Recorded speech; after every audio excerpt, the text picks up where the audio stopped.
Bonjour et Boker Tov, il est 8 heures sur Studio Kalita à Jérusalem, 7 heures sur Radio J à Paris, Olivier Granilic au micro pour 1 heure d'actualité israélienne. Et nous commençons tout de suite avec le premier point sur l'information depuis Israël. Et ce matin, ce sont les pourparlers en vue de former le prochain gouvernement qui sont au centre de cette actualité israélienne. Même si les pourparlers officiels commenceront, comme nous l'avons déjà dit, après les fêtes de Pessah, il y a déjà des contacts entre les différents dirigeants des partis qui vraisemblablement formeront le prochain gouvernement. Une rencontre entre Benjamin Netanyahu et Moshe Kahlon est prévue ce matin. Moshe Kahlon, à la tête du parti Kulanu, qui a obtenu, je vous rappelle, 4 sièges au Parlement israélien, ils étaient 10 dans la précédente Knesset, a reçu une proposition plutôt attrayante de la part du Premier ministre. Rentre à la maison, lui a dit Benjamin Netanyahu. Moshe Kahlon, qui avait quitté le Likoud pour former sa propre formation, est censé rejoindre le parti au pouvoir, le Likoud, pour créer une seule formation. Moshe Kahlon demandera de rester au ministère des Finances contre sa volonté donc de rejoindre la prochaine coalition. Moshe Kahlon, pour sa part, a démenti qu'il y avait eu des pourparlers en vue d'unifier les deux formations.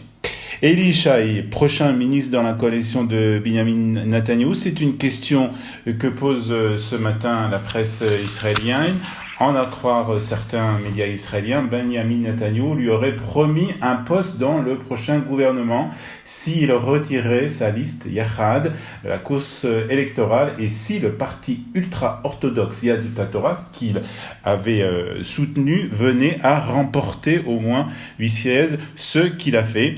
Environ 2 semaines avant le scrutin du 9 avril, Yishai avait annoncé que son parti Yachad n'allait pas participer aux élections et qu'il soutiendrait le parti orthodoxe Yahadut HaTorah. La question est de savoir si Benjamin Netanyahu va tenir cette promesse. En effet, il devra affronter l'opposition de Aryeh Deri, le frère ennemi de Eli Yishai. Les deux hommes politiques faisaient partie du Chasse jusqu'à ce que Aryeh Deri sorte de prison et le remplace à la tête du parti orthodoxe. Eli Yishai avait choisi de quitter le parti Chasse en claquant la porte. La question est de savoir si, à présent, ces deux hommes pourront participer au même gouvernement.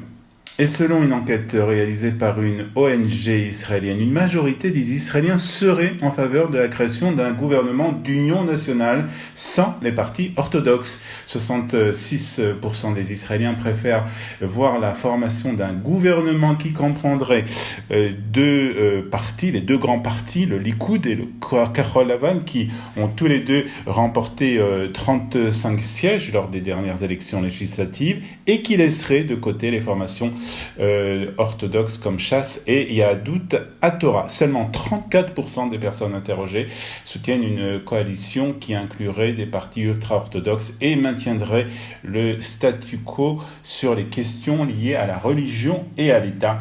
Ce sondage révèle aussi que 55% des électeurs du Likoud sont en faveur d'un gouvernement d'union nationale. Mais à entendre Benny Gantz, le chef du parti Kahol Lavan, nous sommes loin d'une union avec le Likoud.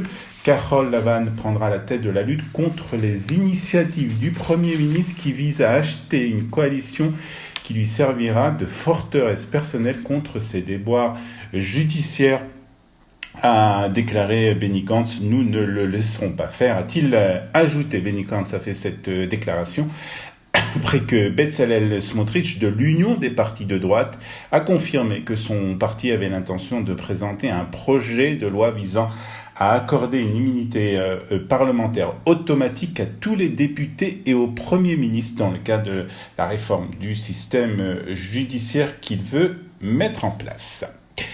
Et après les menaces de l'administration américaine de faire cesser toutes les exportations de pétrole iranien, le président Hassan Rouhani a affirmé que l'Iran serait prêt à négocier avec les États-Unis s'il levait les sanctions économiques et présentait leurs excuses pour leur action illégale. C'est ce qu'a en tout cas déclaré le haut dirigeant du régime iranien. Nous avons toujours soutenu les négociations et la diplomatie de la même façon que nous avons été un peuple de guerre et de défense, a déclaré Rouhani, qui a été cité par des médias officiels iraniens. Lundi, les États-Unis avaient annoncé que pour réduire à zéro les exportations de pétrole iranien, ils mettraient un terme à partir donc du mois de mai prochain aux dérogations dont disposent des pays comme l'Inde, la Chine, la Corée du Sud et la Turquie pour acheter du pétrole brut iranien. Et puis plusieurs centaines de personnes se sont réunies hier à Tel Aviv pour une cérémonie de souvenir un an après le drame de la rivière de Tzafit. Je vous rappelle qu'il y a exactement un an, donc 10 adolescents israéliens avaient été tués lors d'une excursion qu'ils effectuaient dans cette rivière. Ils avaient été surpris par un violent courant d'eau du fleuve. Le rassemblement s'est tenu donc à Tel Aviv sous le slogan « Prendre ses responsabilités et offrir de l'amour ».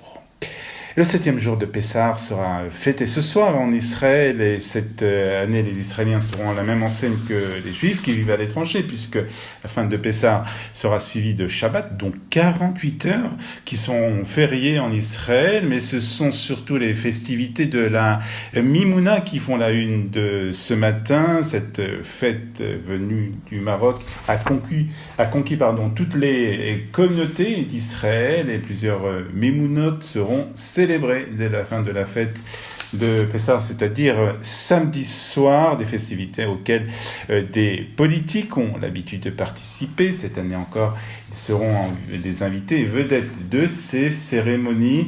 Dans quelques minutes sur Studio Kalita, nous parlerons avec Dan Ilouz des coutumes liées à la Mimouna.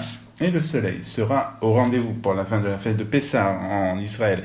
Il fera 27 degrés à Tel Aviv, 24 à Jérusalem, 23 à la mer Morte, 31 degrés à Beersheba et 35 degrés avec un beau soleil à Eilat. Nous nous retrouvons à 7h30 à heure de Paris sur Radio J, 8h30 sur Studio Kalita à Jérusalem pour la revue de la presse et des médias israéliens. À tout à l'heure.